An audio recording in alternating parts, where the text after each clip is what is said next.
Buenas tardes, chicos. Buenas tardes con todos. Vamos a dar inicio a este espacio de consultas académicas. Ya conocemos la dinámica, chicos. Ustedes van a ir colocando sus dudas y consultas en el chat para poderles ayudar. Muy bien. Estoy viendo ahí una consulta de Ariana. Muy bien, vamos a comenzar en breve con Ariana. Mientras tanto, chicos, ustedes, si tienen alguna consulta, vayan colocando de manera ordenada para ayudarles, ¿no? En cada una de sus consultas, aprovechando que es ya la última semana. Muy bien, chicos.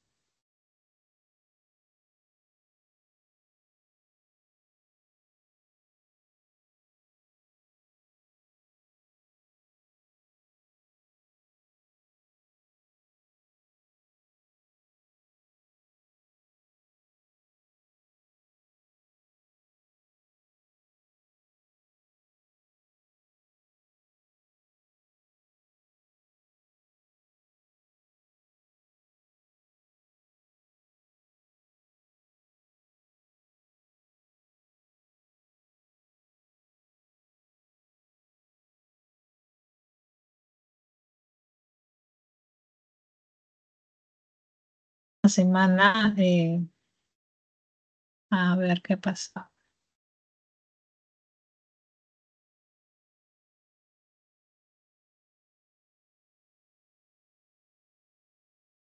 A ver, un minuto.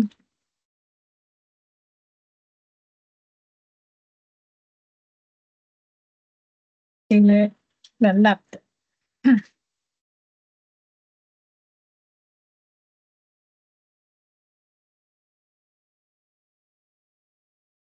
Ya, ahí sí se debe ver. Mm, ¿Qué está pasando? ¿Me dan un minutito?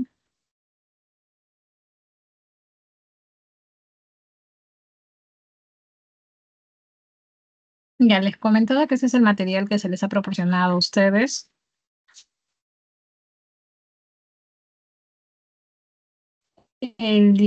Responde al desarrollo del tema ecología, ecosistemas, y también hay otros temas, ¿no? Que se están juntando en esa semana,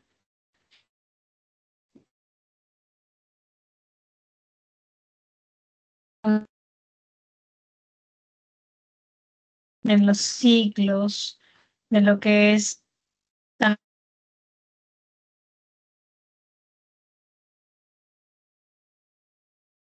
sistema, ¿no? De las relaciones interespecíficas, todo lo concerniente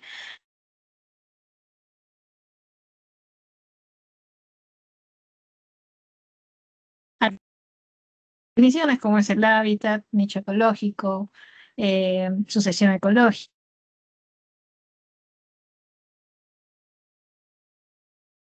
Se logra escuchar, ¿verdad, chicos? Todo ok, ¿no? Me van comentando si se está escuchando entrecortado, no sé. A ver.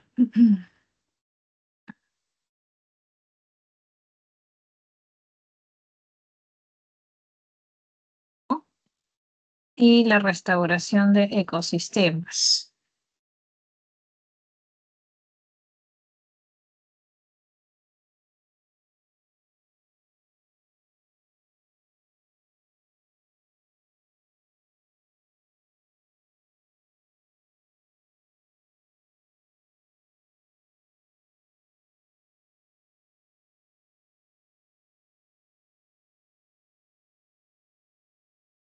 Me dan un minutito, chicos. Voy a ver qué está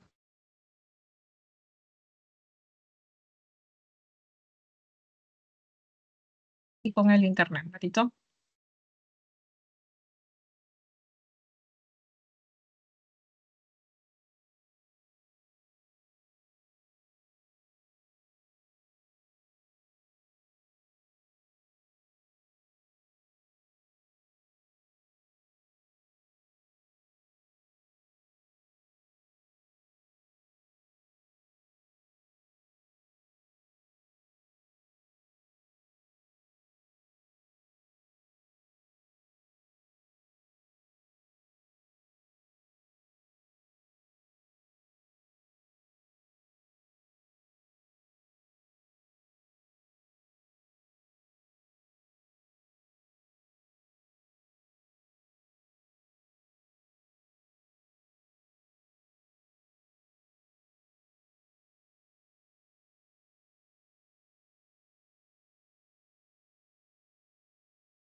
Ahí debería estar. Ya.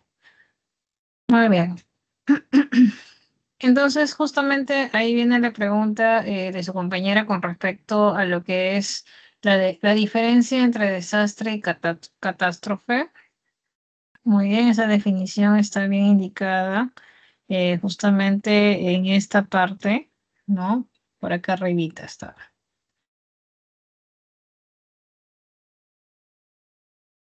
Entonces, cuando hablamos de la restauración de un ecosistema, viene a ser el esfuerzo práctico para poder recuperar de manera, pues, asistida las dinámicas naturales tendientes o a restablecer alguna trayectoria posible de los ecosistemas. ¿Cuál es el objetivo? El objetivo de restaurar los ecosistemas no es necesariamente recuperar el ecosistema original, sino los componentes básicos de la estructura, función y composición de las especies, ¿no? De acuerdo, te dice ahí, con las condiciones actuales que se encuentra el ecosistema que se va a restaurar. El proceso no es algo sencillo, es un proceso complejo, ¿no? Y se pues, busca asistir a la recuperación del ecosistema que ha sido degradado, dañado, destruido. Ahora, la práctica de restauración ecológica consiste en inducir una mínima perturbación, muy bien, en el espacio degradado con el fin de desencadenar un proceso espontáneo de reconfiguración. Entonces, esta restauración es una actividad intencionada que activa o acelera la dinámica de un ecosistema. Muy bien. Y aquí pues hay algunos conceptos que es con respecto a lo que es la resiliencia, la perturbación, entre otros términos que debemos recordar. Muy bien. Ahora, luego de este punto está justamente lo que es la conservación de los recursos naturales. Existe una clasificación de los recursos, muy bien, y los tipos de áreas o unidades de conservación para poder proteger justamente ciertas áreas en nuestro país. Y hay varias categorías. ¿No? Acá están justamente listadas cuáles son estas categorías creadas o áreas naturales protegidas. Acá hay todo un listado que imagino ustedes en clase habrán revisado, ¿no? Está bien organizado acá por fechas y otros datos de importancia. Muy bien. Ahora, justamente con respecto a lo que es, eh, por aquí está,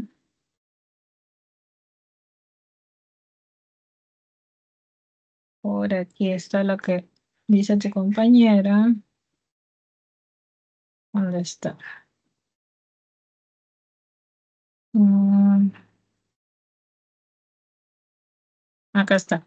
La prevención de desastres, ¿no? Si bien sabemos que un desastre es una gran pérdida de vida, de materiales, que en ocasiones que son ocasionados por algunos eventos o fenómenos en las comunidades que pueden ser terremotos, maremotos, erupciones volcánicas, inundaciones, entre otros, hay varios factores que van a favorecer un mayor riesgo en la magnitud de un desastre. Por ejemplo, si se sabe que ciertas zonas son propensas a tener deslizamientos, tú no vas a ir a construir tu casa justo en ese lugar donde puede darse un mayor riesgo de que pueda darse ese desastre. Entonces, estas condiciones favorecen al que el riesgo aumente, o sea, haya una mayor magnitud en cuanto al desastre.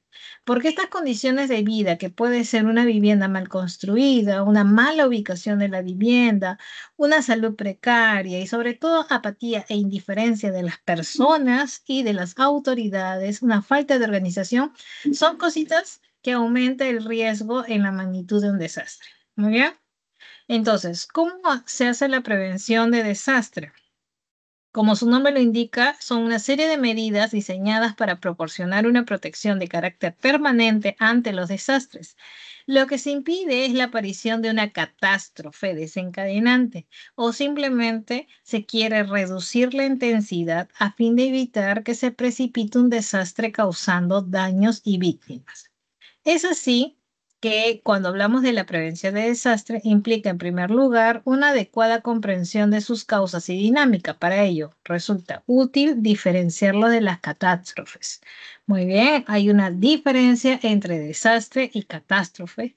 La catástrofe que actúa como desencadenante de aquello de un contexto previo de vulnerabilidad, como te dije hace un rato. Esas condiciones de vida que puede ser económica, social, cultural, física, vulnerable, son todas estas que te acabo de mencionar.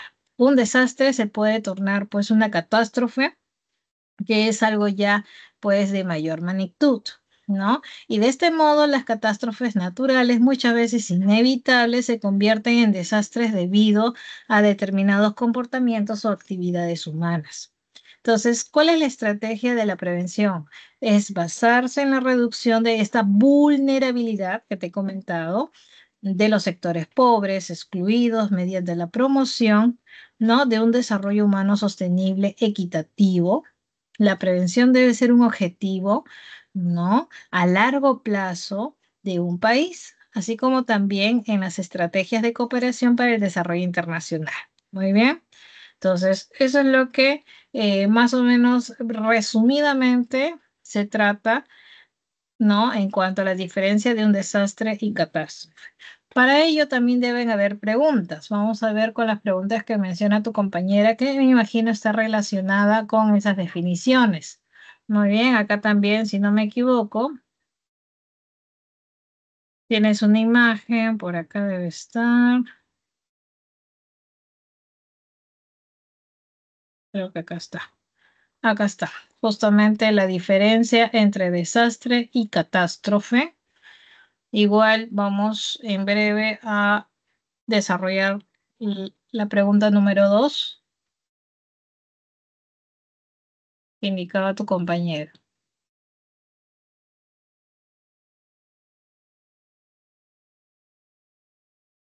Te dice acá, algunas especies de murciélagos como Glossophaga soricina son consideradas néctar polinívoros de plantas como las del género Crescentia. Durante este proceso transportan el polen entre los miembros de la población vegetal, favoreciendo su reproducción. Sin embargo, debido a la urbanización grave, grandes áreas, muy bien, grandes áreas verdes han sido reducidas, afectando directamente la relación. Ay. Son otras preguntas, ¿verdad? Ya entendí acá lo que me decía Ariana, es el ejercicio 2, 7 y aparte la diferencia entre desastre y catástrofe. Ya está bien. Ariana, con respecto a la diferencia entre desastre y catástrofe, todo claro, me comentas para acabar ya ese punto y retomar la pregunta número 2, que es otro tema. Muy bien, ¿me comentas? Sí, me siento claro.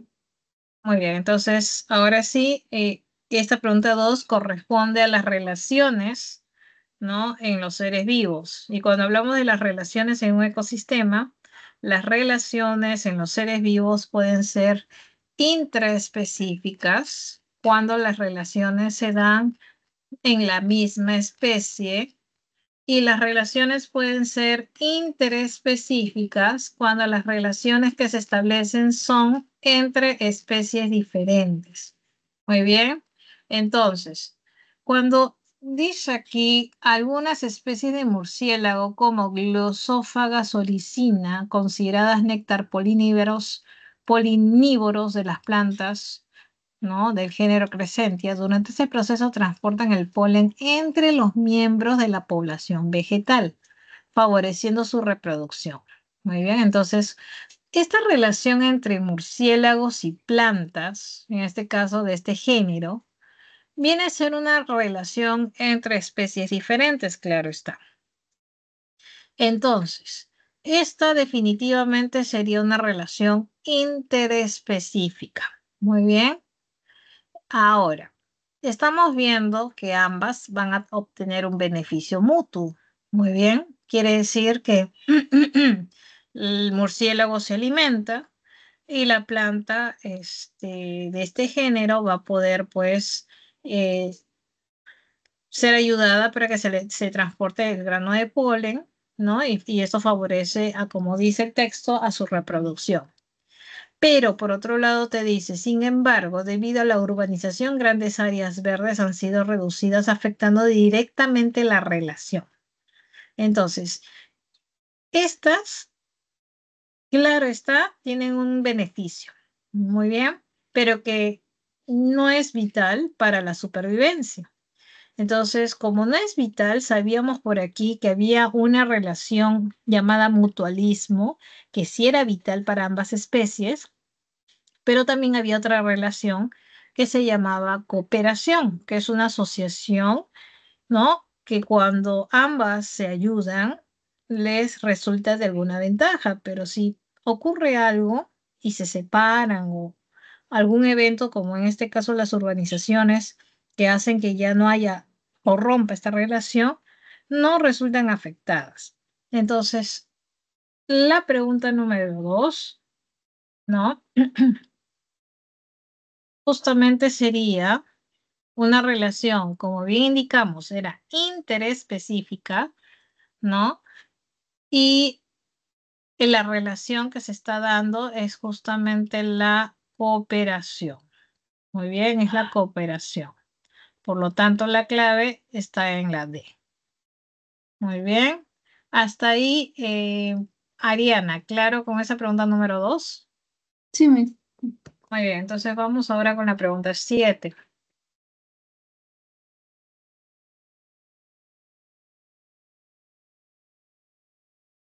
Te dice por acá, ¿no? En un aeropuerto europeo se incautaron 50 ejemplares de rupícula peruviana, que es el ave nacional, el gallito de las rocas.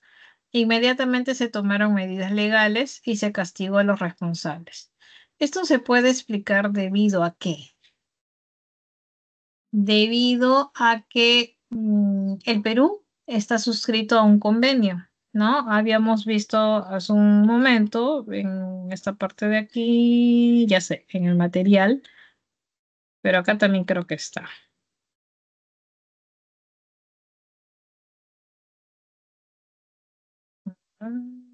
No, no está aquí, está en el material, me parece. No,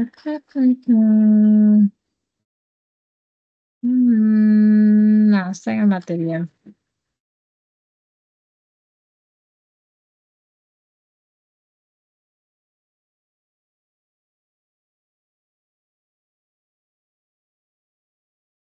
Ah, mm,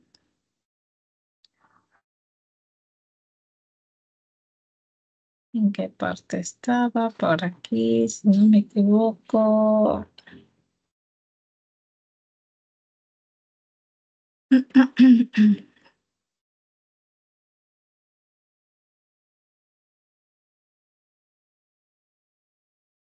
Ahí está. Entonces, los tratados, convenciones, convenios, protocolos internacionales para la preservación lo tenemos aquí. Tenemos lo que es la Declaración de Estocolmo, tenemos el CITES, la Carta Mundial de la Naturaleza, el Protocolo de Montreal, el Convenio de Basilea, la Convención de las Naciones Unidas sobre el Cambio Climático, el Convenio Marco sobre la Diversidad Biológica, el Protocolo de Kioto, el Acuerdo de París. No son tratados que se han suscrito. Por ejemplo, eh, el Perú ha suscrito el convenio CITES, que es por sus siglas Comercio Internacional de Especies Amenazadas de la Fauna y Flora Silvestre. Este convenio CITES tiene por finalidad velar por el comercio internacional de especímenes de animales y plantas silvestres. No constituyen una amenaza para su supervivencia. Entonces, en este caso, el ave nacional, ¿no? Rupícula peruviana, ¿no? Entonces, estaría pues, eh, se podría explicar, ¿no? Esta medida legal y el castigo a esos responsables por este acuerdo que el Perú ha firmado, ¿no? En este convenio internacional llamado CITES. Muy bien. Entonces, por eso que en la pregunta número 7, está por acá,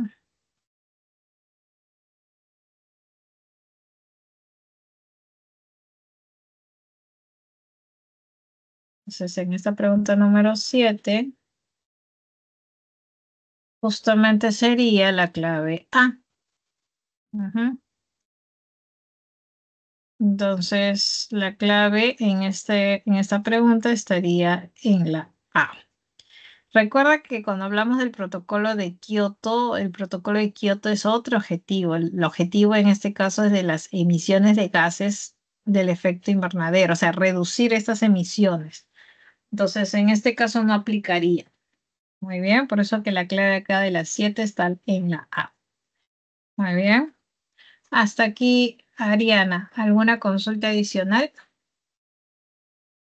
No, mi, ¿puede hacer el ejercicio 11? Muy bien, vamos con el 11.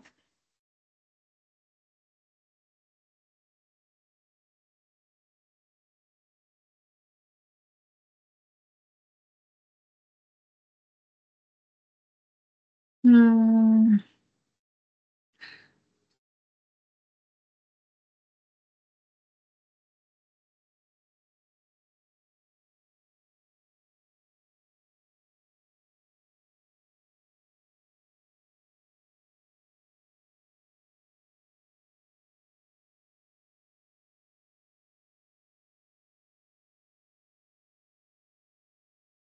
a ver, en la pregunta número 11 te dice, ¿no?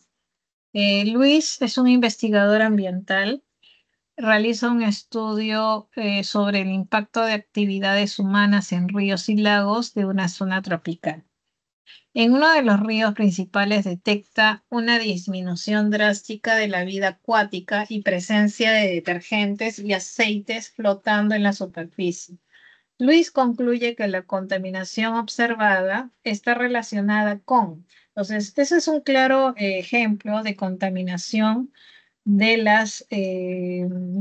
del recurso hídrico, en este caso de las aguas. Entonces, vámonos aquí a un recordatorio, a ver, con respecto a la contaminación del agua.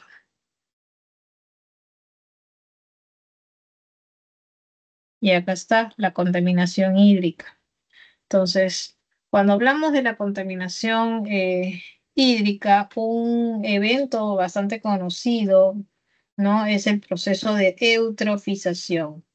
Esto ocurre cuando hay un aporte desproporcional de nitrógeno y fósforo, muchas veces proveniente de los detergentes, haciendo que haya una producción de fitoplancton, algas, plantas, o sea, aumenta la tasa de crecimiento de estas plantitas.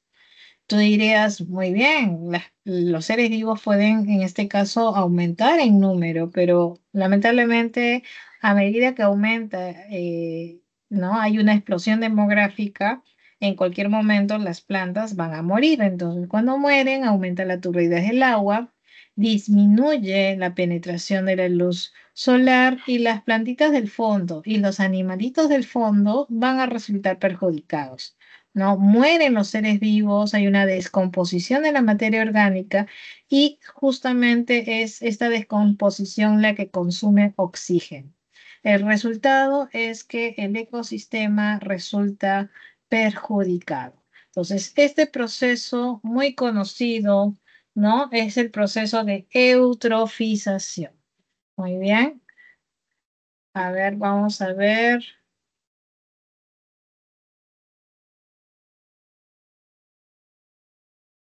A ver, a ver. Entonces te dice acá, en uno de los ríos detecta una emisión gráfica de la vida, presencia de detergentes, ahí sí dice, aceite flotando en la superficie, que la contaminación está relacionada con ya, la eutrofización, la acumulación de nutrientes en el agua, la bioacumulación, ah, interfiere afectando. Ya, entonces como habla de aceites, en una parte dice aceites, sí, aceites, o sea, si hablamos de detergentes, ahí está, ya, pero también dice aceites, y eso está relacionado con hidrocarburos, entonces va a estar en la superficie, muy bien, Después dice contaminación térmica producto de descargas de aguas de la industria, el cambio de pH del agua. La contaminación estaría relacionada. Entonces, no solamente sería por eutrofización, también estamos viendo también una contaminación ahí por hidrocarburos. Por eso ahí, si solamente elijo eutrofización, no respondo a esto que habla de aceites, aceites flotando. Entonces, esto se debe generalmente a contaminación por hidrocarburos. Entonces, la alternativa que resume muy bien sería la C. La contaminación no solamente de detergentes que causaría eutrofización, sino también la de hidrocarburos estarían afectando la tensión superficial del agua. Muy bien. La 11 estaría en la C. Hasta aquí, Ariana, ¿alguna consulta? ¿Todo claro? ¿Algo que de repente necesite profundizar? ¿Me comentas? No, me estuvo claro, gracias.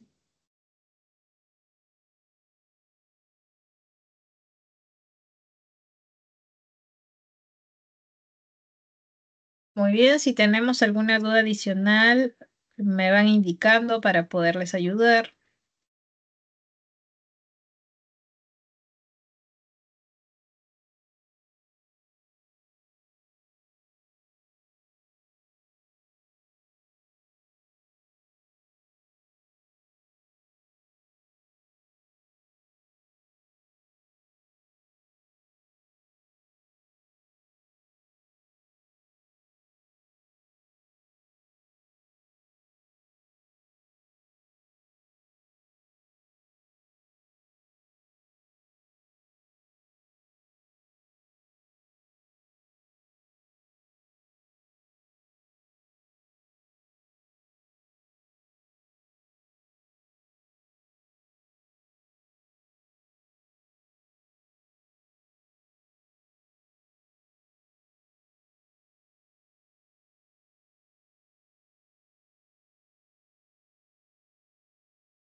Buenas tardes, chicos. Si hay alguna duda, consulta, estaré atenta, por favor. Me van comentando a través del chat y les voy ayudando. Mientras tanto, estoy dando un resumen de esta semana. Me van comentando si tenemos alguna duda.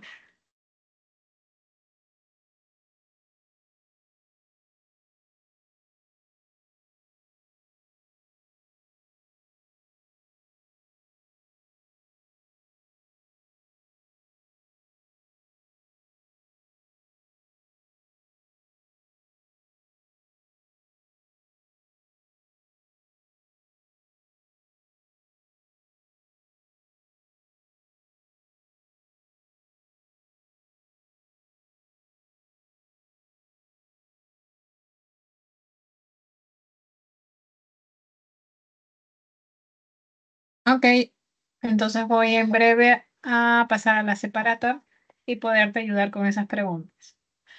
Las preguntas de esta semana, ¿cierto? Muy bien.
Muy bien, la pregunta número 4 está relacionada a los ciclos biogeoquímicos, recordando que los ciclos bioquímicos son de dos tipos. Eh, tenemos los ciclos de tipo gaseoso, como los que estamos viendo a continuación, y tenemos aquí al ciclo sedimentario, bueno, a los tipos de ciclo sedimentario. En cuanto a los ciclos gaseosos, se les dice así porque en este caso el elemento se encuentra principalmente en el estado gaseoso. Por ejemplo, en el ciclo del carbono, el carbono se encuentra principalmente en estado gaseoso como CO2 en la atmósfera. Y el nitrógeno principalmente se encuentra en estado gaseoso como nitrógeno atmosférico. Muy bien, por eso se le dice este ciclo, tanto del carbono como del nitrógeno, de tipo gaseoso. En cambio, en el ciclo del fósforo y el ciclo de azufre, estos elementos principalmente se encuentran en forma de sedimentos, formando parte de sedimentos. En el caso del fósforo, ese es un elemento que se puede decir, restringido del ambiente acuático. Quiere decir que lo encontramos en los animalitos del ambiente acuático. Muy bien. Y como sabemos, muchos animalitos, como son las aves, se alimentan de estos pececitos. Y las deposiciones de esas aves tienen alta concentración de fósforo. Muchas veces estas deposiciones son utilizadas como abono en el ambiente terrestre. Entonces, este es un primer modo en que el fósforo del ambiente que está restringido al ambiente acuático va al ambiente terrestre para fertilizar, por ejemplo, los campos de cultivo. Otra forma de que el fósforo vaya al ambiente terrestre es por la erosión de la roca fosfatada realizada por el hombre. ¿no? Esto es invadiendo yacimientos minerales, tal vez también puede este elemento ir al ambiente terrestre. Entonces, estas son las dos formas principales, cómo este elemento va al ambiente terrestre, sabiendo que es un elemento que principalmente abunda en el ambiente acuático. Con respecto al ciclo del azufre, ¿no?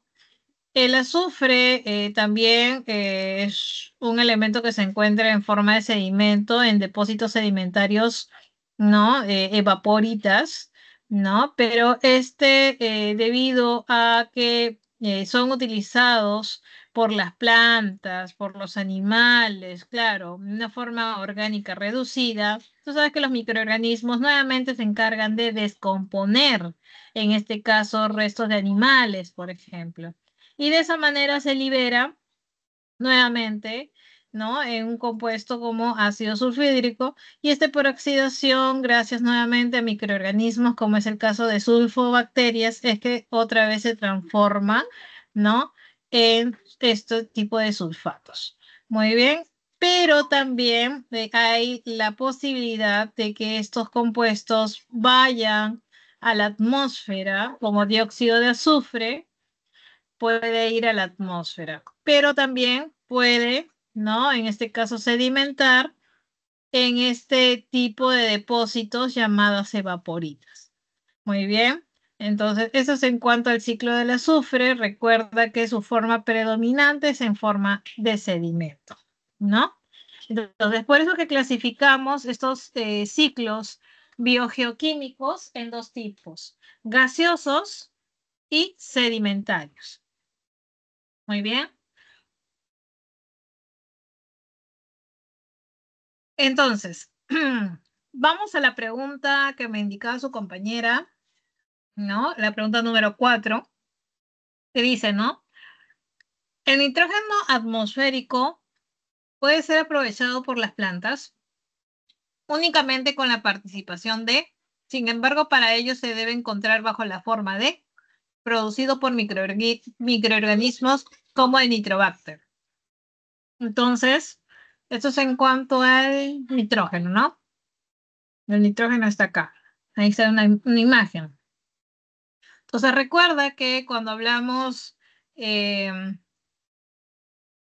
del ciclo de nitrógeno, el nitrógeno atmosférico, mira la flechita, las plantas no lo aprovechan directamente, no es como el dióxido de carbono que lo aprovechan directamente. En el caso del nitrógeno atmosférico, las plantas no lo asimilan directamente, sino necesitan de bacterias que se encargan de fijar este nitrógeno y que se encuentran en las raíces, por ejemplo, de ciertas plantitas como son las leguminosas. Muy bien. Solo así estas bacterias van a poder, ¿no? Transformar este nitrógeno atmosférico en amonio, ¿no? Y a su vez, las bacterias nitrificantes lo transforman en nitratos, ¿no? O nitritos. Y es como, ¿no? En este caso, el nitrato sería pues el nutriente que se puede obtener, ¿no? Del nitrito, como lo estamos viendo en la imagen, y este nitrito del amonio originado por la transformación microbiana. Muy bien. Entonces, es lo que te decía, el nitrato es la forma asimilable, ¿no? Y para que ocurra ello, las bacterias se encargan de fijar el nitrógeno atmosférico a nivel de las raíces. Por lo tanto, ¿quién se encarga o cómo sería justamente este tipo de bacterias? ¿Sería quimioorganótrofas o serían quimiolitótrofas? ¿Te acuerdas?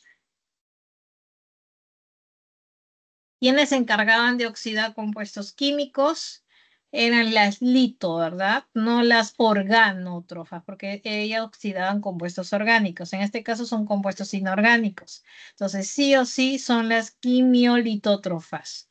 Ahora, ¿cuál era la forma asimilable? Como te diste cuenta en la imagen, la planta directamente no toma el nitrógeno atmosférico, sino lo asimila a través de nitratos.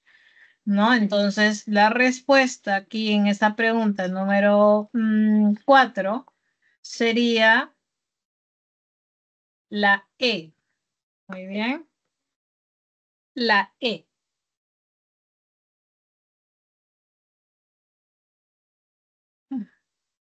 Muy bien, hasta ahí, Grace. Si tienes alguna duda con respecto a esa pregunta número 4, todo claro para pasar a la siguiente pregunta 8 que me habías comentado. Miss, ¿el nitrito en qué fase se presenta? Ya, acá en la imagen te dice 2 veces nitrato, ¿no? Entonces, después de amonio, vamos a anotar aquí. Aquí. Aquí, este es nitrito. O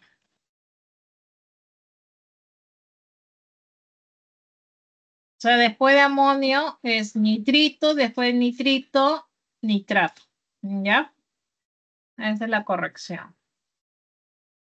Y es la forma nitrato, la forma que va a ser asimilado recién por la planta. La planta no puede captar directamente el nitrógeno atmosférico. Muy bien. Miss, nitrito y nitrato ambos son quimiolitótrofas, ¿no? No, o sea, esos son compuestos. Los nitritos y nitratos son compuestos. Las que se encargan, ¿no? De poder transformarlas son bacterias. Estas bacterias se encargan de hacer ese trabajo de transformación de un compuesto a otro. Entonces, específicamente dice, claro, son bacterias nitrificantes de manera general, pero específicamente de qué tipo, ¿no? De acuerdo a la clasificación de las bacterias, de acuerdo a su nutrición, ¿te acuerdas? Las bacterias podrían ser, ¿no? Pueden ser fotótrofas o quimiótrofas, ¿no? En este caso era fuente de energía, ¿no? Entonces, a su vez las quimiótrofas son de dos tipos, quimiolitótrofas y quimiorganótrofas, ¿no? Eso está en la parte de la semana que tocó bacterias. Revisa la parte de nutrición y hay una clasificación en base a su nutrición. Entonces, de acuerdo a su nutrición, estas bacterias son quimiolitótrofas porque van a estar oxidando compuestos químicos. En este caso, lo que estamos viendo, el amonio, el nitrito, el nitrato, ¿no? Entonces, la clave aquí estaría en la E. Muy bien. ¿Listo? Entonces, hasta ahí todo claro. Para pasar a la siguiente pregunta número 8, ¿me comentas? Sí, Miss. Muy bien, chicos. Recuerda que estamos en un espacio de consultas académicas. Para quienes están recién incorporando este espacio, por favor, puedes ir colocando tus dudas, tus consultas en el chat y de manera ordenada voy a irles ayudando en cada una de sus consultas. Continúo con Gracie. Gracie me hace otra pregunta que es con respecto a la pregunta 8. Entonces, con respecto a la pregunta 8, te dice, ¿no? Carlos es un joven ingeniero ambiental, está evaluando el impacto de nuevas tecnologías en la extracción de metales preciosos en el Perú. Durante su investigación, descubre que estas tecnologías liberan sustancias que dañan, ¿no? A la capa de ozono, un tema que ha sido regulado por compromisos internacionales. Según el análisis de Carlos, si el Perú continúa desarrollando estas tecnologías, entonces, cuando hablamos de la capa de ozono, y eso está por aquí, en el tema de contaminación, tú sabes que la contaminación puede ser a nivel de la atmósfera, a nivel, ¿no? Hídrico, a nivel terrestre. Entonces, con respecto a la contaminación atmosférica, ¿no? Podemos decir, ¿no? Puede ocurrir lo que es la lluvia ácida, puede ocurrir lo que es la alteración del efecto invernadero y también puede ocurrir por la contaminación atmosférica la destrucción de la capa de ozono. Sabemos que los principales componentes o compuestos químicos relacionados con la contaminación, o mejor dicho, con la destrucción de la capa de ozono, son los llamados clorofluorcarbonados, que lo tenemos por aquí. Estos clorofluorcarbonados, los CFC, se encuentran principalmente en aerosoles, se encuentran, ¿no?, en los refrigerantes. Entonces, estos CFC, ¿no?, son los, los responsables del adelgazamiento de nuestra capa de ozono. Muy bien, recuerda que el ozono es necesario para protegernos de la radiación solar.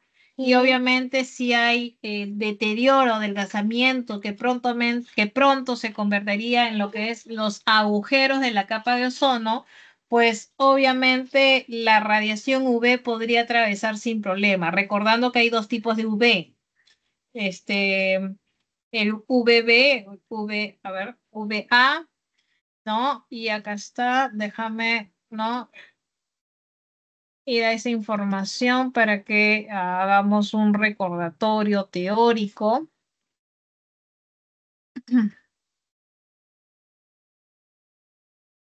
Muy bien. Ahí.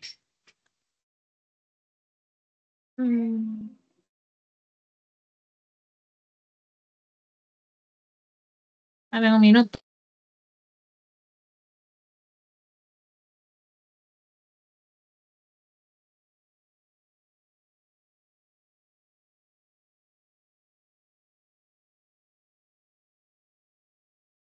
Ahí está justamente lo que te decía con respecto a la capa de ozono. Recuerda que tenemos dos tipos de radiación ultravioleta.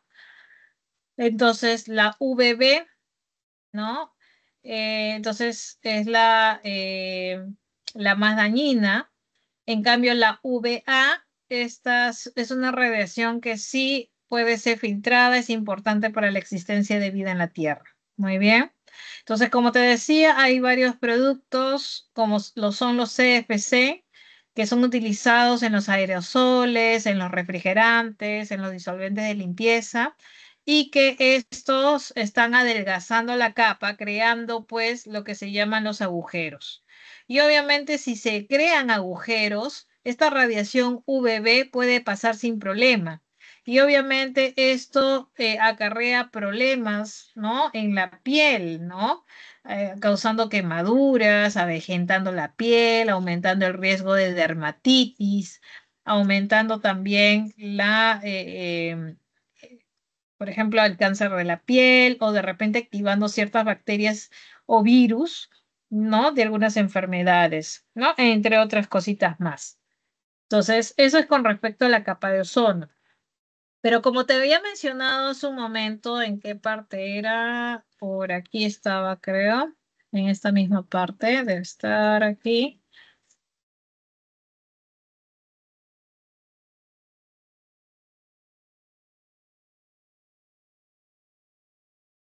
En esta parte de aquí hay tratados y convenios, ¿no?, y protocolos internacionales para preservar, ¿no? Así tenemos, ¿no?, el Protocolo de Montreal, la Carta Mundial de la Naturaleza, el CITES, el Protocolo de Kioto, el Protocolo de Cartagena, el Acuerdo de París, entre otros convenios.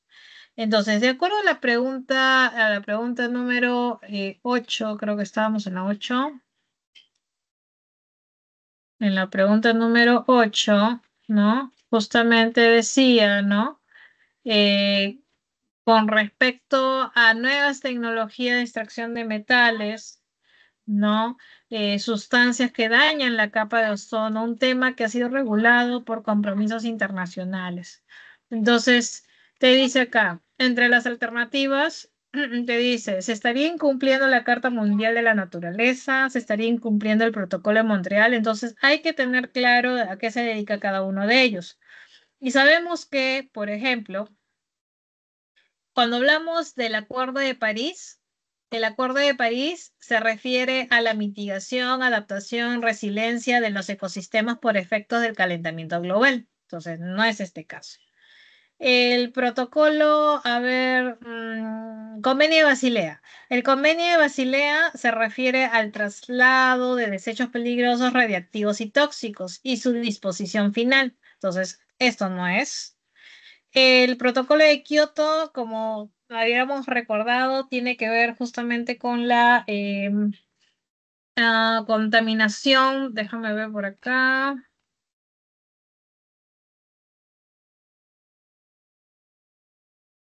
Tiene que ver con la contaminación. Déjame ver aquí de la...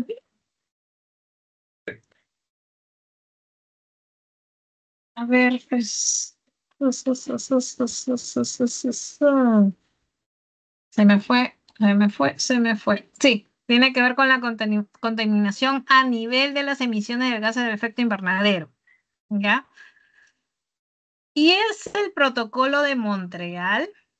¿Ya? El protocolo de Montreal es justamente el que corresponde, ¿no? Con respecto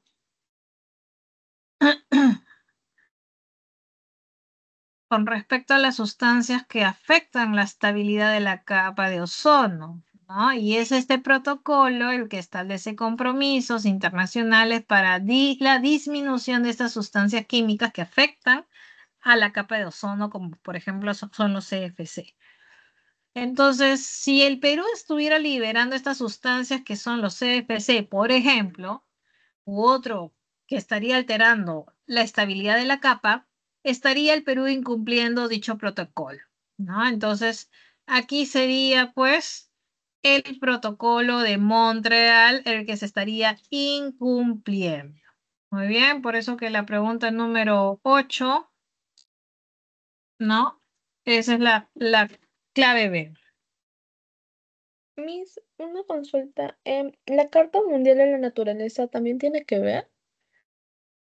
Ah, en la Carta Mundial de la Naturaleza, esta carta, bueno, es una carta de las Naciones Unidas y tiene que ver justamente como su nombre lo indica, eh, trata de los principios generales hacia el respeto de la biodiversidad, ¿no? Entonces, de no amenazar, por ejemplo, la viabilidad genética en la tierra ni a las poblaciones silvestres domesticadas. Más que nada se refiere a la naturaleza, ¿no? Más que nada a ellos. Por eso se llama Carta Mundial de la Naturaleza, ¿no? Entonces, eso es lo que no dictamina esta carta. En cambio, lo que tiene que ver con la capa de ozono directamente es el protocolo de Montreal. Muy bien. Por eso que la clave ahí de la 8 estaría en la B de bueno. Muy bien. ¿Te quedó claro, Gracie, esa parte? ¿Algo más que de repente No, Miss, tienes? está claro. Sí, está Gracias. claro. Ya. Nos vamos ahora a la pregunta 15. Muy bien. La pregunta 15.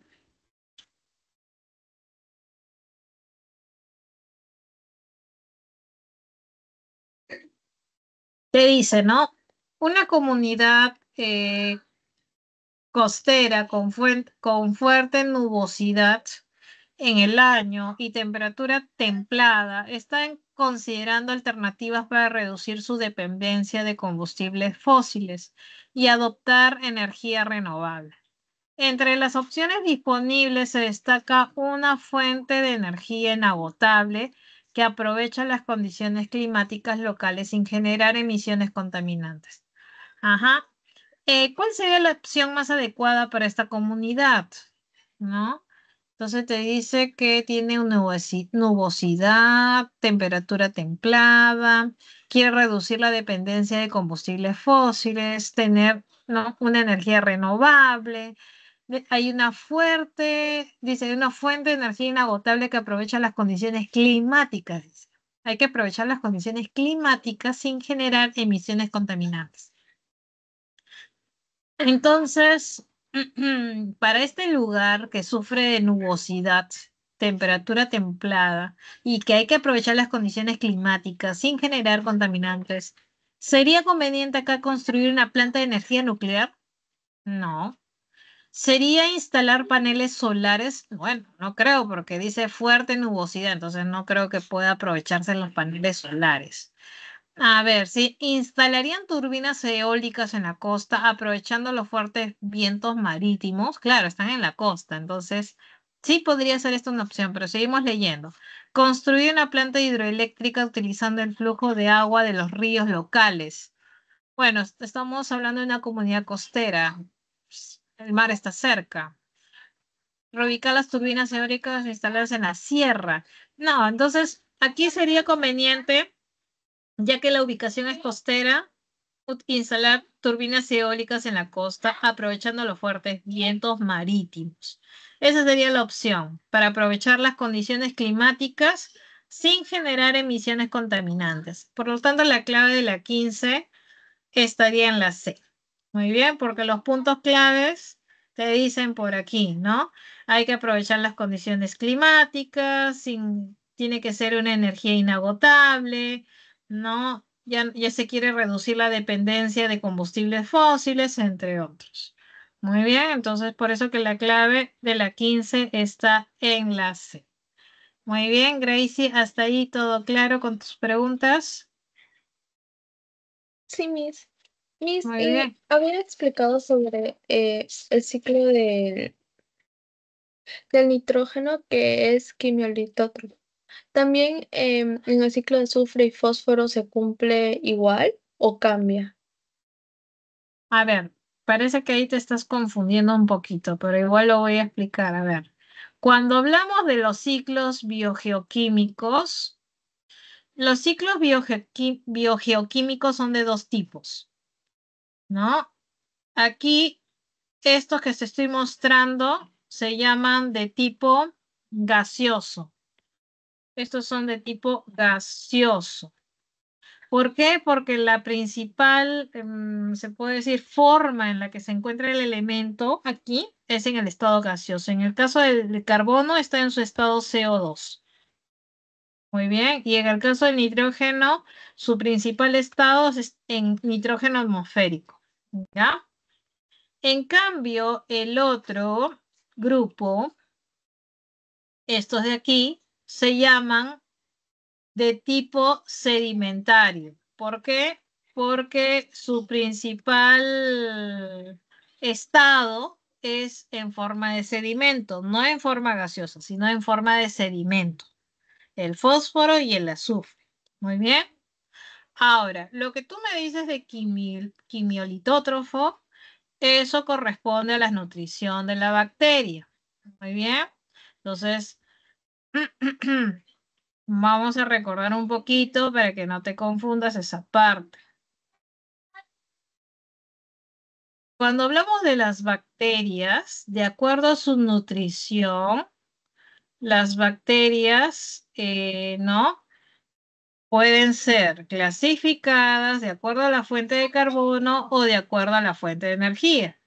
Si es de acuerdo a la fuente de energía, las bacterias, estamos hablando de las bacterias, ¿ah? No estamos hablando del ciclo biogeoquímico del elemento, que puede ser carbono, nitrógeno, fósforo, no, estamos hablando aquí las bacterias. Estos seres vivos pueden tener, ¿no?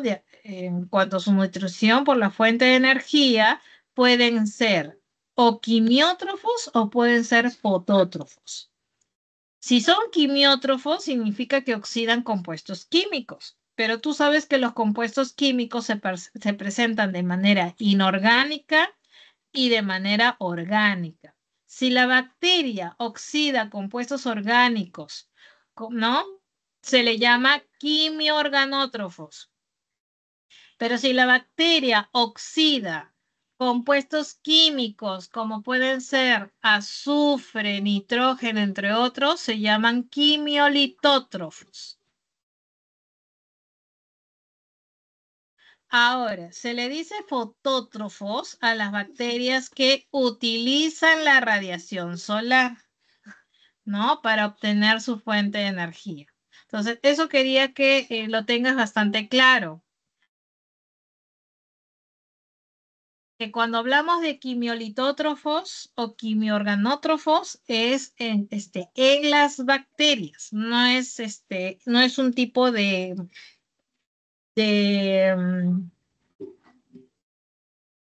no es un tipo de ciclo biogeoquímico, ¿ya? Entonces, eso quería que lo tengas claro en esa parte. Hasta ahí, Gracie, ¿todo claro? ¿Sí? Ya.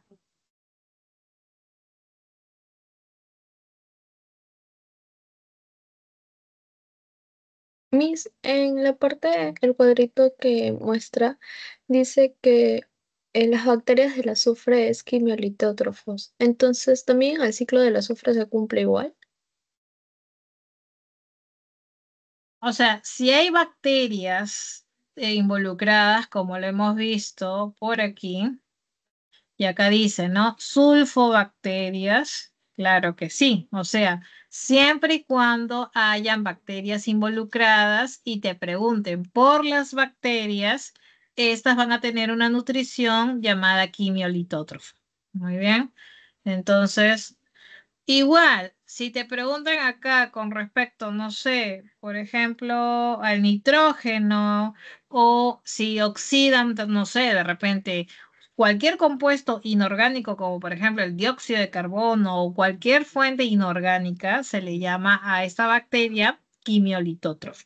Pero si esta bacteria oxida compuestos orgánicos, como puede ser, no sé, la glucosa, por ejemplo, entonces esa sería una bacteria quimio-organótrofa, ¿no? Siempre y cuando, por eso hay que ver aquí si este compuesto químico se encuentra de manera inorgánica o orgánica, ¿no? Entonces, en este caso, como son compuestos químicos inorgánicos, sí, se trata justamente eh, de bacterias quimiolitótrofas. Muy bien, ¿listo? Hasta ahí, Gracie, ¿todo claro? Sí, Miss, todo claro. Muy bien, voy a pasar ahora con las preguntas de Leonardo. A ver, chicos, para quienes se han unido a este espacio de consultas académicas, para que quienes recién ingresan, si tienes alguna duda o consulta, puedes ir dejando tus consultas en el chat, que de manera ordenada, a medida que vayan colocando sus dudas, yo les voy a ir ayudando, ¿no? Ahora le corresponde el turno a Leonardo. Muy bien. Listo, dame un minutito, voy a dejar de compartir para poder descargar tus preguntas.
Muy bien, ahí tengo las preguntas.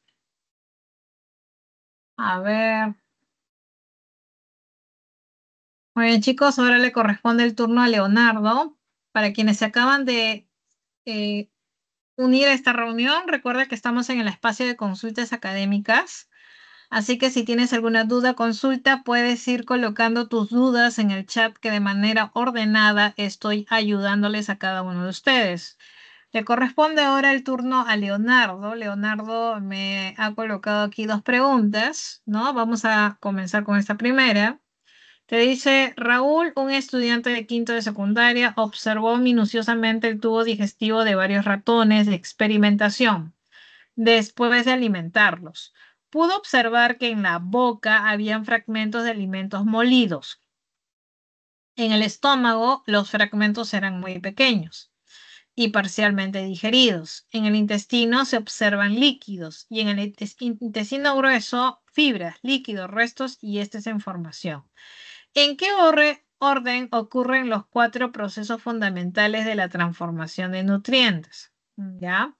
Entonces, eso está en este material. A ver, déjame ver, de la semana 6 había un gráfico, si no me equivoco, donde justamente te mostraba de manera resumida esos procesos. Acá está. Muy bien. Lo voy a agrandar un poquito. Y ahí está el proceso de ingestión, digestión, absorción y egestión. Muy bien, vamos a ver si coincide. A ver, ¿dónde está la pregunta? Es esta, ¿no?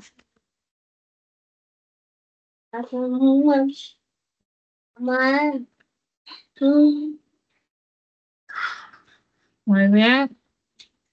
A ver, vamos a reducirlo un poquito. Entonces, ¿cuál sería el orden? Ahí lo estamos viendo.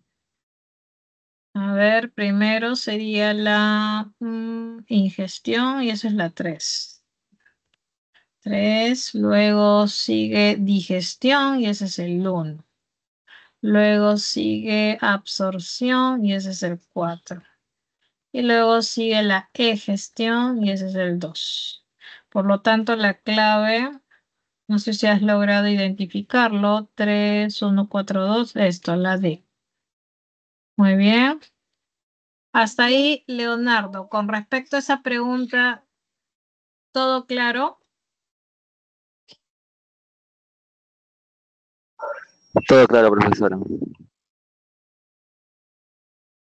Muy bien, pasamos a la siguiente entonces.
Muy bien, y acá está justamente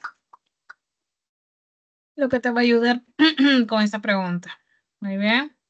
Entonces te dice, ¿no? Las neuronas mielinizadas, a ver, voy a agrandarlo un poquito más acá. Aquí. Ya. Te dice, las neuronas mielinizadas normalmente suelen encontrarse fuera del sistema nervioso central. Muy bien.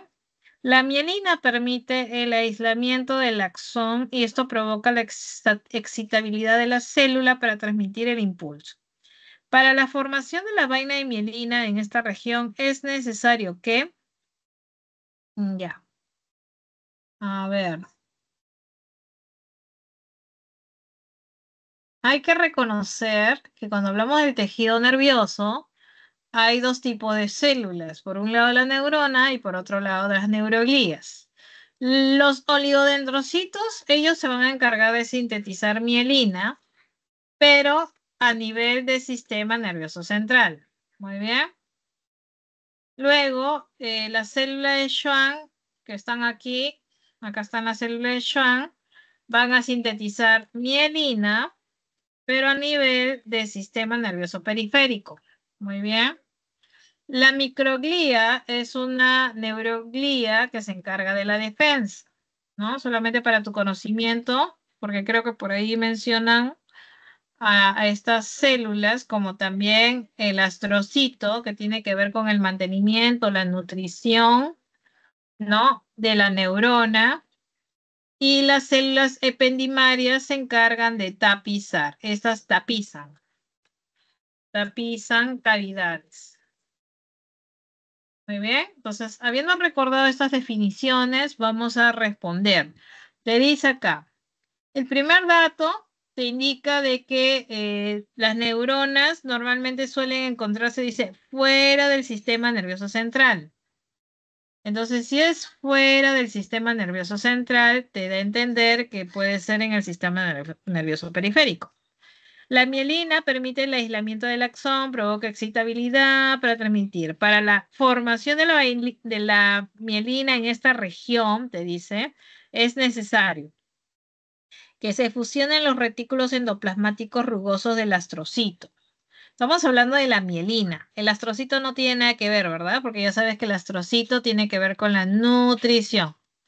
Luego, las células de Schwann sean siempre continuas sin interrupción, ¿ya? Los oligodendrocitos produzcan continuamente mielina dura. La membrana de la célula de Schwann envuelve al axón. Dice, sean siempre continuas sin interrupción, las células de Schwann. Los axones se dispongan de manera reticular ante los astrocitos. Entonces te dice, recuerda que los astrocitos no tienen nada que ver. Los oligodendrocitos, membrana de Schwann. Recuerda que te dicen que está en esta región. A ver, dice, fuera del sistema.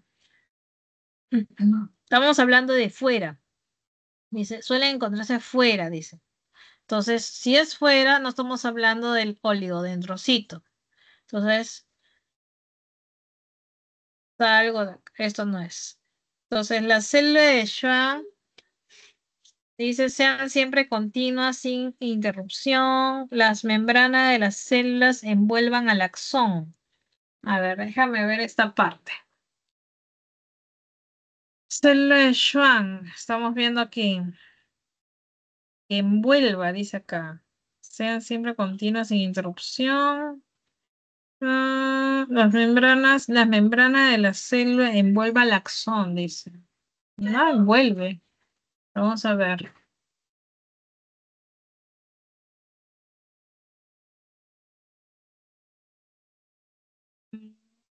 Sí, que ya.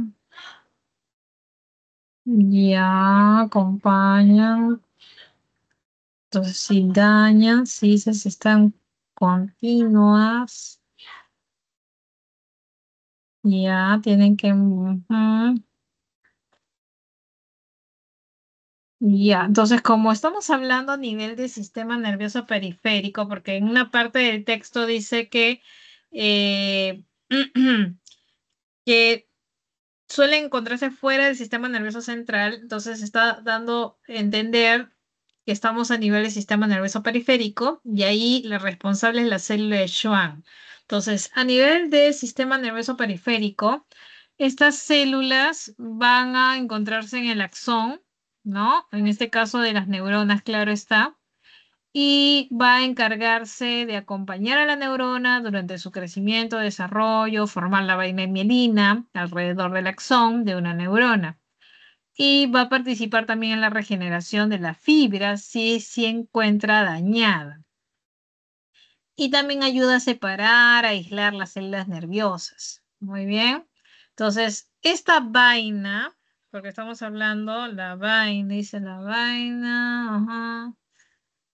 Entonces, yo pienso que entre la B y la D sean siempre continuas sin interrupción. No, no es la forma de decirlo. Entonces, la clave estaría en la D. Ya, yo me inclinaría más por la D. 93D. Ya, porque son las células de Schwann las que están relacionadas con la producción de mielina a nivel del sistema nervioso periférico. Muy bien. ¿Listo? Listo, Leonardo. Leonardo, ¿hasta aquí tienes alguna duda adicional? ¿Quedó claro tus dos preguntas? ¿Me comentas? Sí, profesor, todo claro. En la 93 mi duda más que todo era entre la B y la D, pero ya lo comprendí Ah, mejor. Muchas gracias. ok, muy bien. Muy bien, ahora voy con Orlando. Orlando me ha colocado ahí una preguntita. Recuerden, para quienes acaban de unir esta reunión, ustedes tienen la posibilidad de colocar sus dudas, consultas en el chat de manera ordenada. Estoy ayudándoles a cada uno de ustedes. Voy a dejar de compartir un minuto para poder recabar la pregunta de Orlando.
Muy bien, cuando hablamos del ADN, a ver qué pasa aquí un ratito.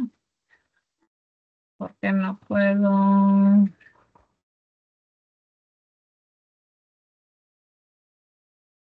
Allá, me quedé aquí.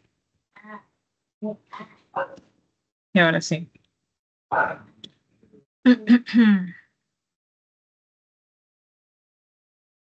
¿Dónde está la pregunta?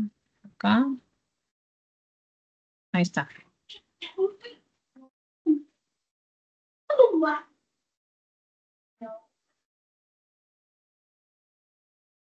Entonces, aquí te habla acerca de, del ADN, ¿no? El ADN te dice que es un polímero de nucleótidos que forman dos hebras que se enlazan entre sí y componen una cadena de doble hebra muy estable. Esta estabilidad estructural depende de la presencia de puentes de hidrógeno. A mayor número de puentes de hidrógeno, más estabilidad. Muy bien. Y así tenemos acá la cadena del ADN. Acá está, la doble cadena. Estamos viendo, por ejemplo, aquí, ¿no? Estamos viendo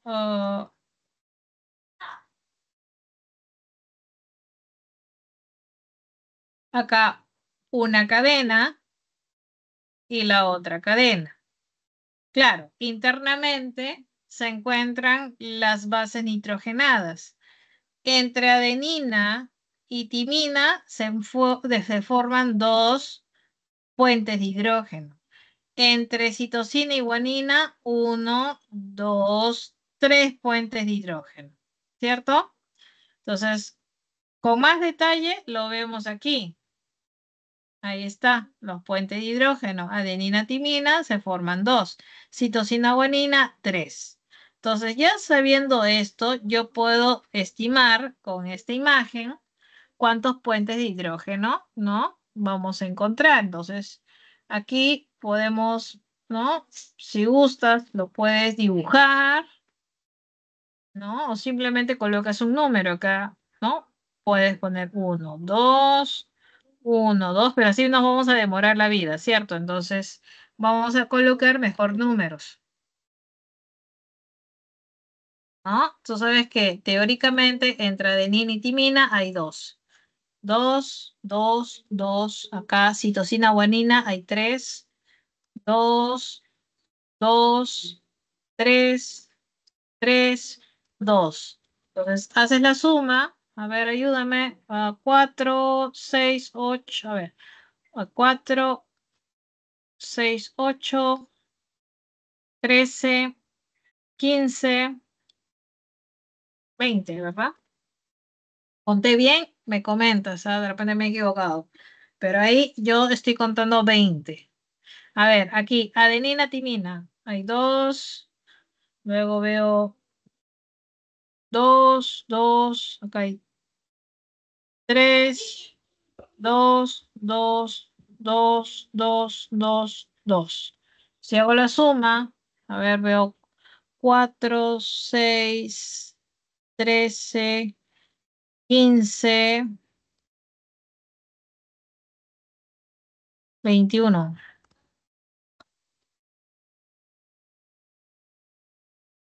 A ver, acá veo 3, 2, 3, 3, 2, 3, 2, 2, 3, 3.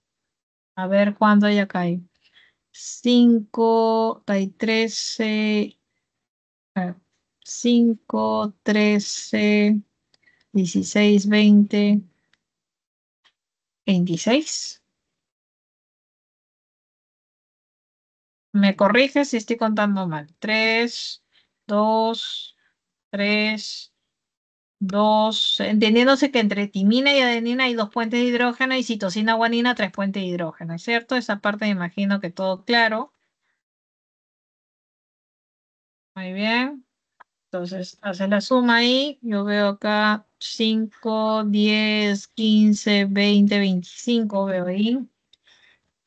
Y acá finalmente citosina, guanina, 3, 2, 2, 2, 3, 2, 2, 2, 2, 2. Si yo sumo, acá hay 5, 7, 9, 12, 14, 16, 18, 20, 22. Entonces imagino que ya ahí encontramos la respuesta, ¿no? ¿Cuáles tienen mayor cantidad de puentes de hidrógeno? Es esta, con 26 puentes de hidrógeno. Si es que he contado bien, ¿cierto? Entonces, hasta ahí, Orlando, ¿todo claro? ¿Me comentas alguna duda adicional? Si todo está claro, me avisas.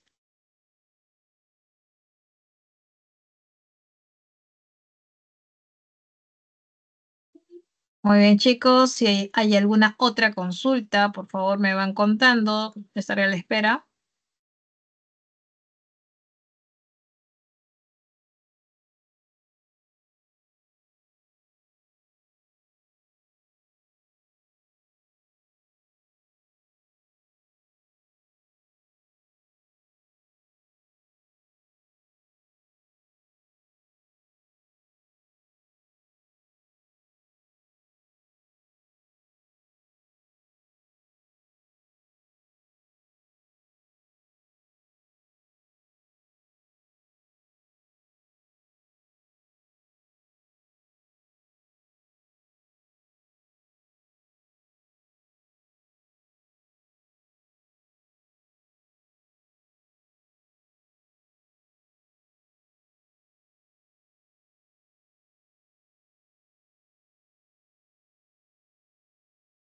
Muy bien, chicos, si tenemos alguna duda adicional, me van comentando. Recuerden que ustedes tienen acá la posibilidad de colocar todas sus dudas y consultas en el chat y de manera ordenada les voy ayudando. Muy bien, ¿alguna consulta? Me van comentando.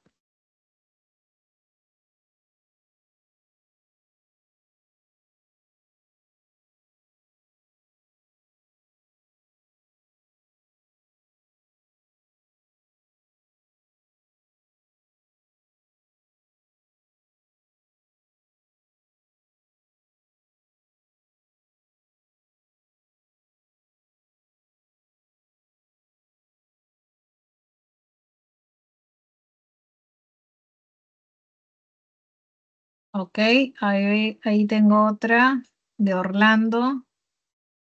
Muy bien, y de ahí viene Alexandra. Muy bien, voy a dejar de compartir para descargar la pregunta de Orlando.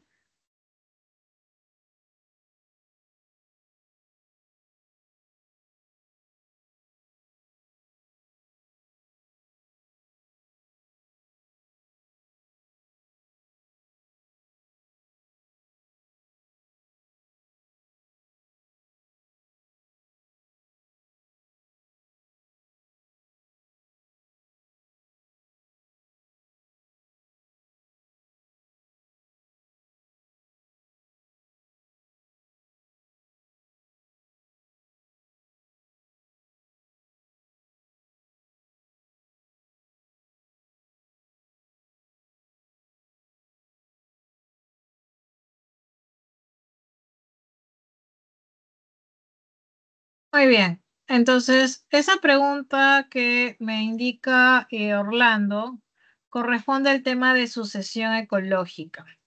Sucede que la sucesión ecológica viene a ser pues todo proceso de cambio que sufre un ecosistema en el tiempo como consecuencia de estos cambios que se producen tanto en las condiciones del entorno como a nivel de las poblaciones que lo integran, o sea, a nivel de los seres vivos también ocurren estos cambios.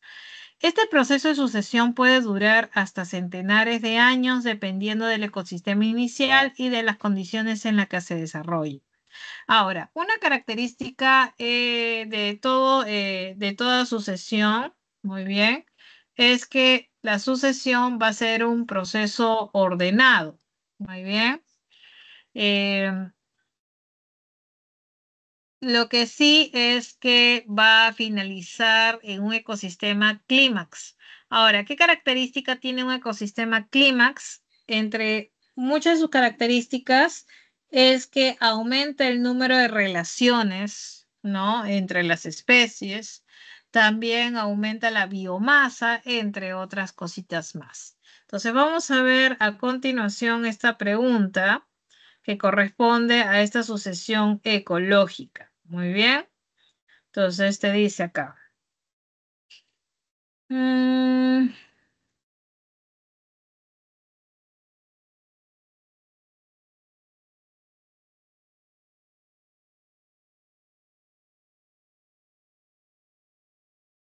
a ver, es un proceso ordenado, orientado.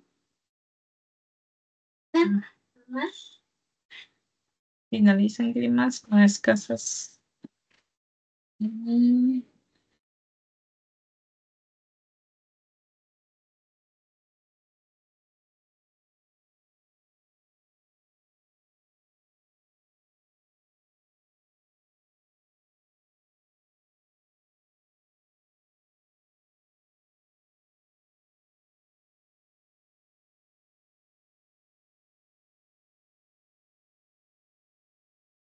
A ver.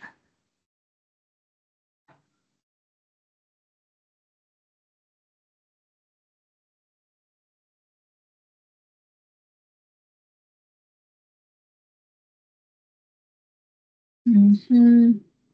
Ya, acá dice que hay escasas interacciones, más bien acá aumenta el número de interacciones. Lo tengo falso. Es falso. Lo que automáticamente me descarta este de acá y este de acá. Luego me queda,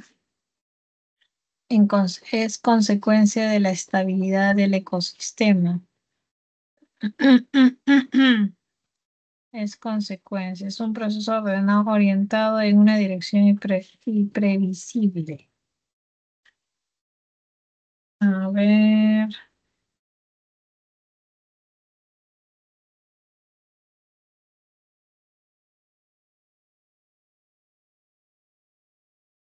Bueno, no necesariamente.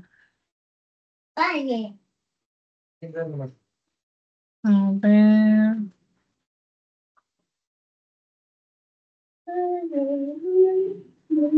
Mm.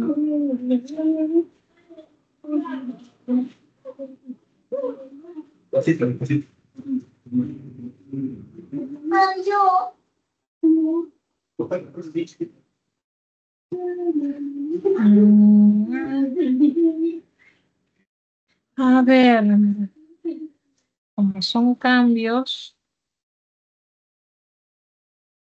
mm, es consecuencia de la estabilidad, es consecuencia de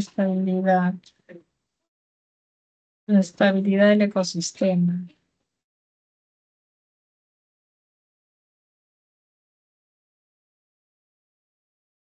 A ver, esta parte,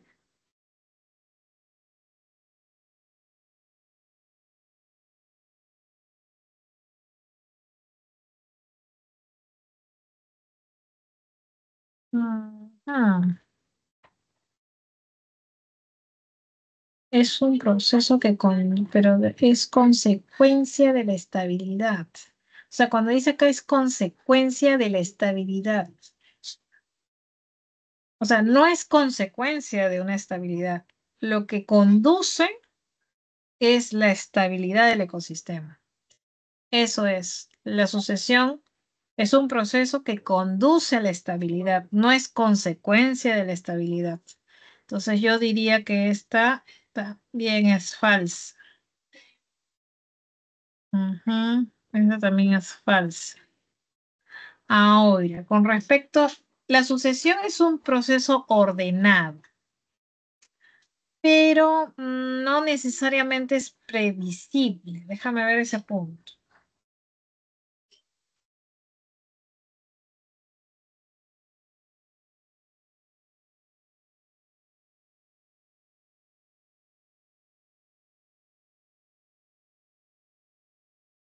Mm, no, ya, la sucesión no necesariamente puede ir en una sola dirección. Ya, podría ser predecible, podría, pero dice, es un proceso orientado en una dirección. Es que no necesariamente es orientado en una dirección, puede seguir diferentes rutas, no solamente una. Mm, bueno, hasta lo que veo aquí, a ver, yo lo consideraría falso. A ver. Mm, Previsible puede ser de varias, puede utilizar varias rutas.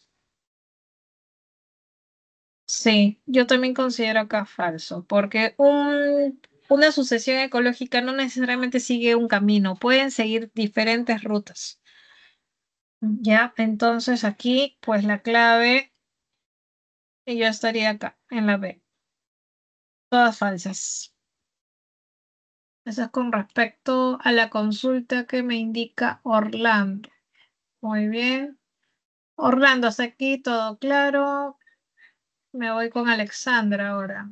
Alexandra me dice sobre la prevención. Ay, ay. Ajá. Muy bien, voy a salir de aquí y me voy a la parte de... Ok.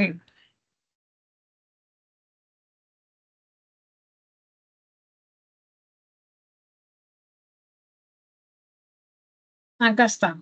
La parte de prevención de desastre. Muy bien. Cuando hablamos de la prevención de desastre, ¿no? Y eso también lo podemos ver en esta parte, por aquí, ¿no? Entonces, sabemos que un desastre viene a ser un acontecimiento localizado en tiempo y espacio en el cual una sociedad o comunidad organizada ve superada su capacidad de atención con los recursos habituales de organización. Entonces, un desastre es cuando el riesgo se expresa de forma concreta. Una catástrofe ya es un desastre ampliado. La diferencia con el desastre radica en el que el impacto de una catástrofe tiene un alcance de territorio mayor, con mayores consecuencias negativas. En una catástrofe, además, suelen agotarse las capacidades de preparación y respuesta frente a la emergencia. Entonces, ¿por qué sucede todo esto? Justamente por eso que ante estos desastres, ya que son pérdidas de vida y de materiales que ocasionan algunos eventos o fenómenos en las comunidades que pueden ser naturales como son los terremotos, maremotos, erupciones volcánicas, entre otros, como también fenómenos provocados por las mismas personas, la deforestación, ¿no? La contaminación ambiental. Pero hay factores, chicos, que favorecen mayor riesgo en la magnitud de un desastre. O sea, quiere decir que si un desastre ocasiona ¿no? Tales consecuencias, si a eso le añadimos ciertos factores como son, por ejemplo, condiciones de vida económicas, sociales, culturales, físicas, vulnerables, o sea, esas condiciones de vulnerabilidad se añaden a este desastre, puede desencadenar en una catástrofe. Entonces, ¿A qué se debe esto o a qué hace referencia? Por ejemplo, sabemos que en ciertas regiones suele haber incidencia de, no sé, inundaciones o de deslizamientos de roca, ¿no? Y tú sabes que en esa zona hay mucha probabilidad de que haya, no sé, deslizamiento de rocas. Y tú colocas tu vivienda justo allí. Entonces, obviamente, hay una mala ubicación de la vivienda, hay una vivienda mal construida, como también hay otros factores de vulnerabilidad, como son, por ejemplo, el suelo inestable, una salud precaria o simplemente la misma apatía, indiferencia de la persona y de las autoridades, una falta de organización y participación de la comunidad que hace que este desastre pueda agravarse. Muy bien. Es así que aparece la prevención de desastre como medidas diseñadas para proporcionar protección de carácter permanente ante los desastres, impidiendo la aparición de una catástrofe desencadenante o simplemente reduciendo su intensidad a fin de evitar que precipite un desastre causando daños y víctimas. Entonces, justamente es la prevención de desastre, una adecuada comprensión de sus causas y la dinámica. Para ello resulta útil diferenciarlo de las catástrofes que actúan como desencadenantes de aquellos en un contexto previo de vulnerabilidad. Ya te dije que esta vulnerabilidad era justamente estos factores, ¿no? Condiciones de vida económica, social, cultural y física vulnerables, como es una salud precaria, vivienda mal construida, tipo de suelo, ubicación, apatía, indiferencia de la persona, entre otros.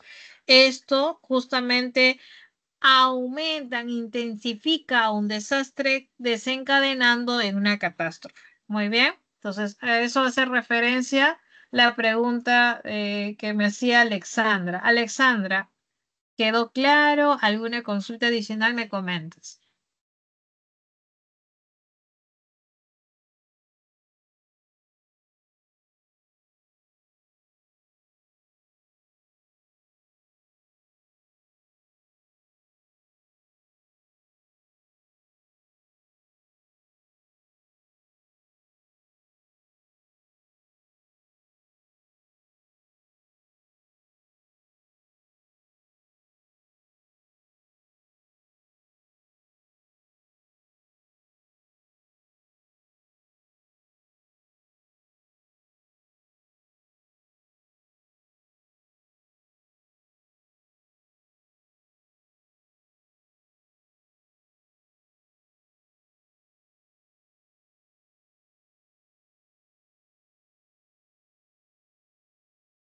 Estos factores de vulnerabilidad son factores que de alguna manera intensifica lo que ya es un desastre, ¿no? Si sabemos que un desastre implica pérdida de vida y materiales, por ejemplo, ¿no?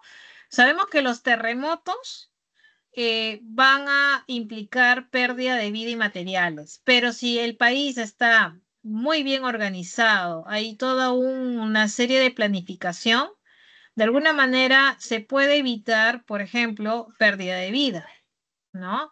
Porque el país está bien organizado, hay, se puede decir, estrategias que de alguna manera puedan mitigar, reducir esta vulnerabilidad, ¿no? Entonces, a eso hace referencia lo que es justamente estas condiciones de vida vulnerable, ¿no? Como la salud precaria, una vivienda mal construida. Entonces, mucho tiene que ver aquí, no solamente las personas, sino también las autoridades, ¿no? Cuando diseñan justamente sus estrategias para poder enfrentar estos desastres que muchas veces son inevitables, ¿no? Como los desastres naturales. Muy bien.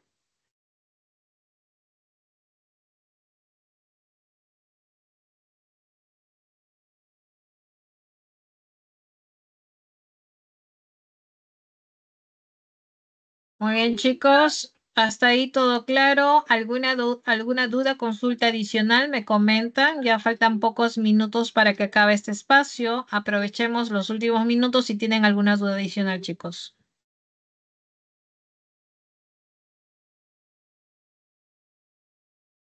Muy bien, ahí tenemos una última pregunta. A ver, déjame un ratito descargarlo. Voy a dejar de compartir.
Muy bien, ahí está, estamos con la última pregunta que me han hecho correspondiente a las vitaminas del complejo B. Recuerda que cuando hablamos de las vitaminas pueden ser liposolubles o hidrosolubles. Muy bien. Entonces, dentro de las hidrosolubles tenemos este complejo vitamínico B, como también la vitamina C. Muy bien. A ver, acá tenemos, a ver, vamos a reducir un poquito el tamaño.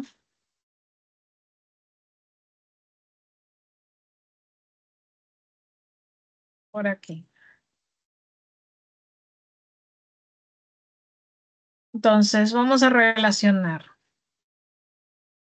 La riboflavina. A ver.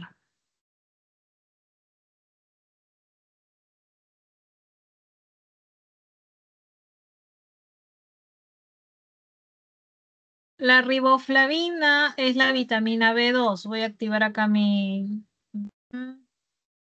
la B2. Y esta está relacionada, enrojecimiento, labios, grietas, lesiones en la piel, lengua. A ver. Vamos a poner esta, vamos a relacionar acá con la 1, ¿ya? Por el momento, vamos a ver. Luego, la tiamina, que es la vitamina B1.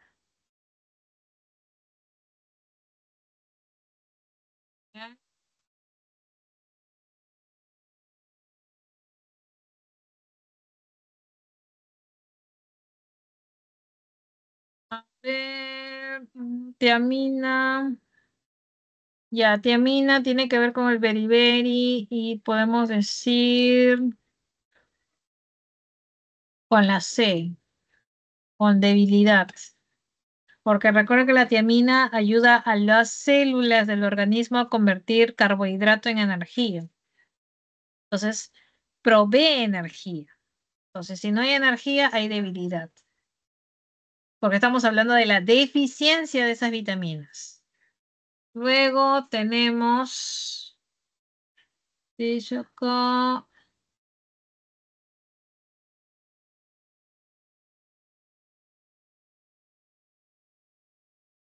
ya, el ácido fólico es la vitamina B9. La B9 está relacionada justamente durante la etapa de embarazo, ¿no? A que los niños o los bebés no desarrollen una espina bífida. Entonces acá es con la 3. Y finalmente estamos viendo con la niacina, que es la vitamina B3. Está relacionada, como estamos viendo acá, con dermatitis, ¿no? Y lesiones en la piel. A ver, ¿hay alguna relación que corresponda? A ver, 1D, 2C, acá está. La A, 1D, 2C, 3A, 4B. Esa sería la clave. Muy bien, hasta ahí Nicole, cielo Nicole, ¿todo claro? ¿Me comentas? Perfecto, chicos. Entonces, si ya no hay más dudas, aprovechemos. No, queda un minuto nada más. Entonces, aprovechemos este último minuto, chicos. Si no hay más dudas, ya daremos por terminada la clase. ¿Me avisan?